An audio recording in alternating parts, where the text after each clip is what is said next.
ဒီညီမကြီးစကားမပြောရလို့လားရုံးမှမပြောရလို့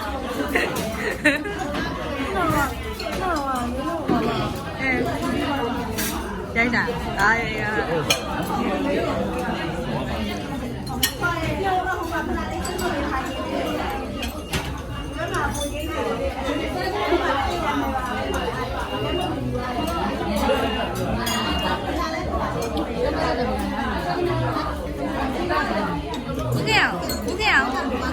ကစားတော့အားမနေတော့ဘာမစားသေးလားမလည်းမင်းစားလေတကားလေဗီဒီယိုရိုက်ပေးနေစားလေပါလူရှင်းတော့ခါစားပြပစားမှာရိုက်ထားပဲပြီးပါရင်နင်းနန်းပို့လာလိုက်ပဲဘူးလားဆွဲနေတော့ရိုက်ဖို့အချိန်မရတယ်အခုမှရိုက်ရတံပေါက်ကလည်းတော့ကောင်းတယ်ဒီမှာလိပ်စာလေးပြကြရတယ်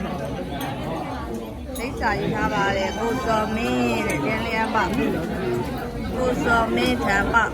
ဝယ်8000လောက်တယ်ဝယ်နေရဝယ်တာ90လက်ဆောင်ရတယ်ဟုတ်လားခုလည်းဒီမကုန်သေးဘူးပြန်မကြီးကစော့နေရစားနေရလားစော့နေရစော့နေရတံပေါက်တွေလည်းကုန်ပြီ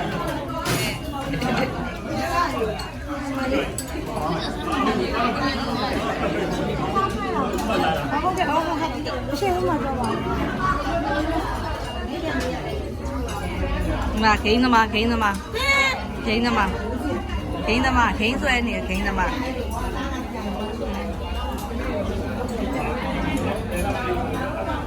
မျိုးတွေစားနေကြပါ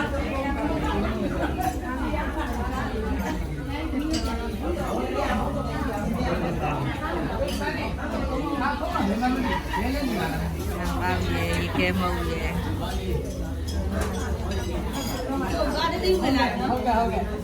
အဲ့တိုင်းဆိုတော့နောက်ကဆက်ပါကားလေးနဲ့ဒီလို